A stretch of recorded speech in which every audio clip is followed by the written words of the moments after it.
Good evening, everyone. Thanks for joining me again tonight. Joining us for another episode of Meant for More with me, Sarah Ali Moore. And what we like to have are conversations that explore that not enough story and how we can dismantle the not enough story that we're carrying inside of ourselves and inspire you to claim your light and step into your greatness and your power because you are meant for more. And tonight, what we're going to be talking about and diving into is this topic around our wounds, our pain, our trauma. And that is, independently, personally, our own story of our own wounds. And then also the shared wounds that we have with those around us. And so we're going to explore these different facets of trauma, and really what we want to dive into and explore is the healing balm, the wisdom that is carried in our pain, that has a lot of information for us on how we can really move into a place of healing, a space of healing, and invite us into, deeper purpose and a genuine connection to your true self. I don't know about you, but I've heard several conversations as of late around the subject of authenticity and discovering your true self.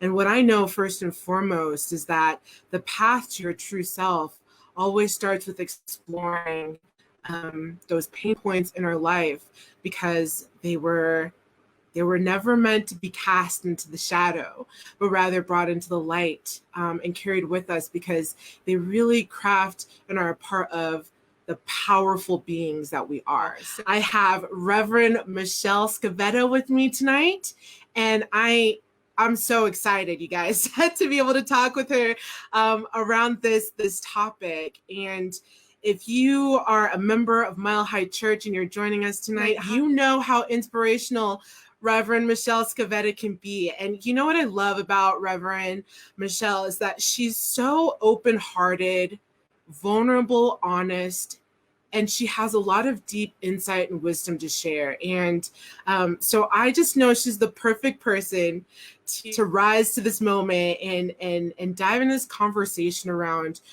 trauma. So I'm going to invite Reverend Michelle in.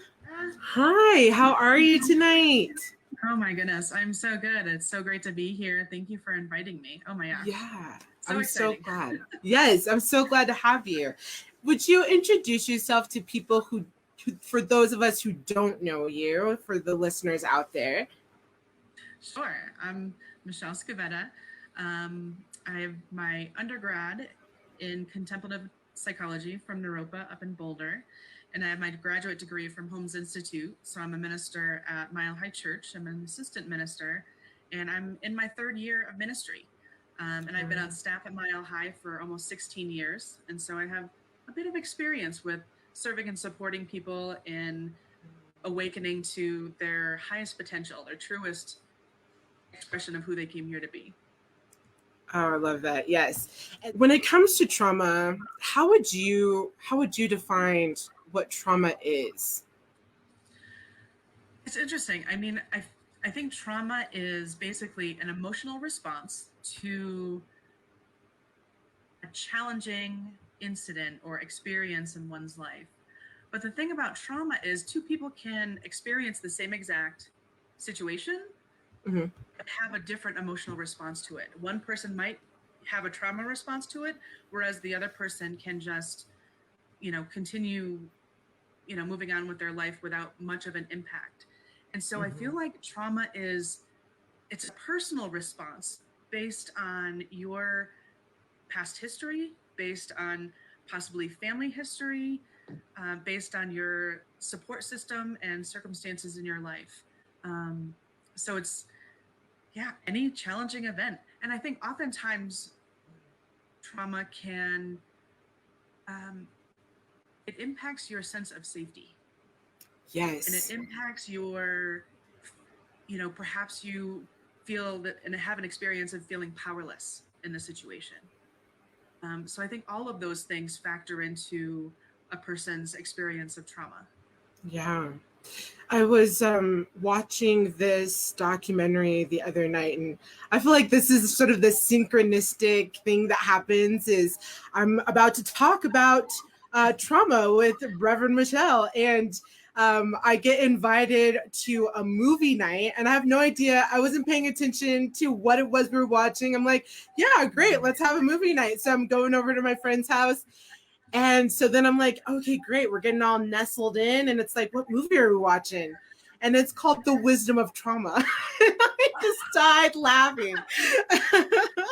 But it's a great documentary. I highly recommend everyone to check it out. You can, I would just Google it online. It's with Dr. Gabor Mate, I think is his last name.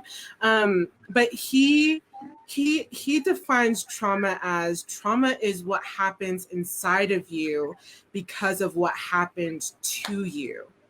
And I was like, man, if that isn't the most simple but accurate way to talk about trauma. And you're exactly right. In the way that it manifests or it expresses itself, it's so different for every person, and it's because of those trauma responses, those responses to fear. Now, when we were talking about or exploring the trauma responses, I would love to talk about what comes up when we're facing a trauma response or we've gone through a trauma response, and the shame that comes up, right? When we respond to something and the judgments that we carry, and maybe how we can rewrite that shame story around not showing up the right way or in a more powerful way or whatever way we think we should, right? And how we can be empowered with how we responded in the moment. Mm-hmm.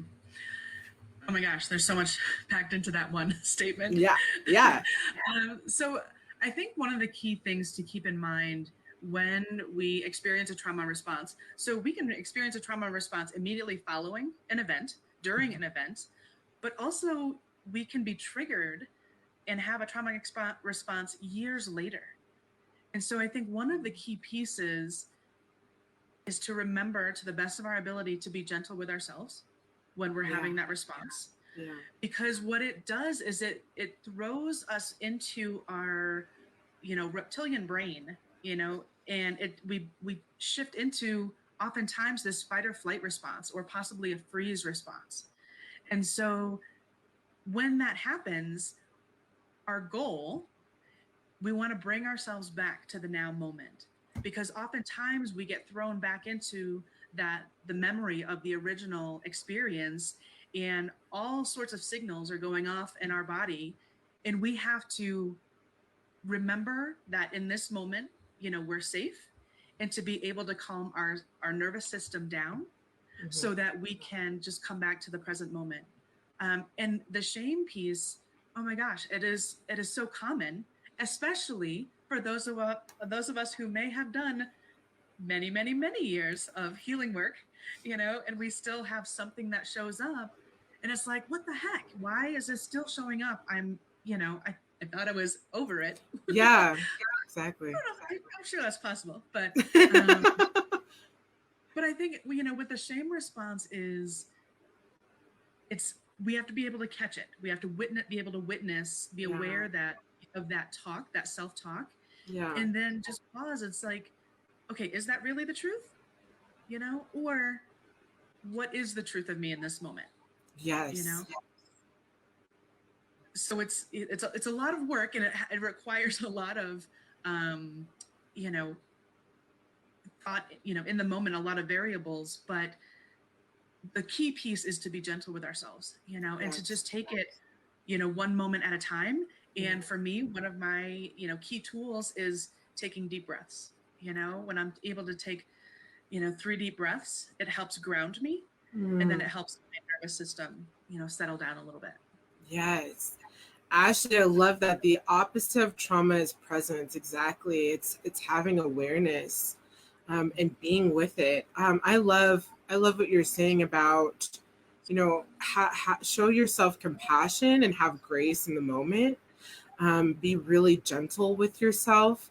And I, for me, what I've recognized as I've been exploring and diving into my own trauma story, and I've been on this healing journey. I mean, does it ever end? I don't know, but it has its ebb and flows, and Yes. there's that part where you're like, oh, good, I'm past this stuff, or I'm good, I've cleared it out.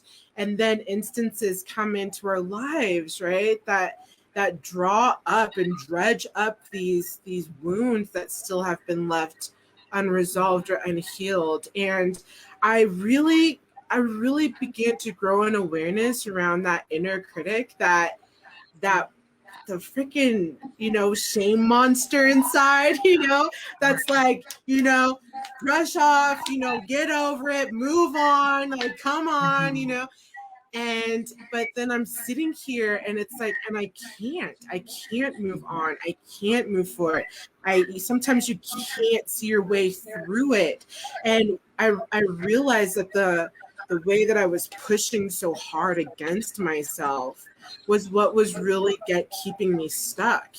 And that the starting point was, just like you said, is to be kind to yourself and really sit in and feel everything, like feel it all.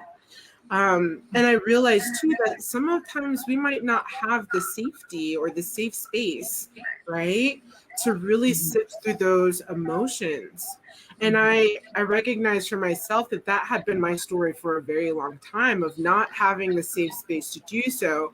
And what surprised me is that for the first time, I realized just how genuinely safe I was in my life, because I was able to really be with what was and what was coming up.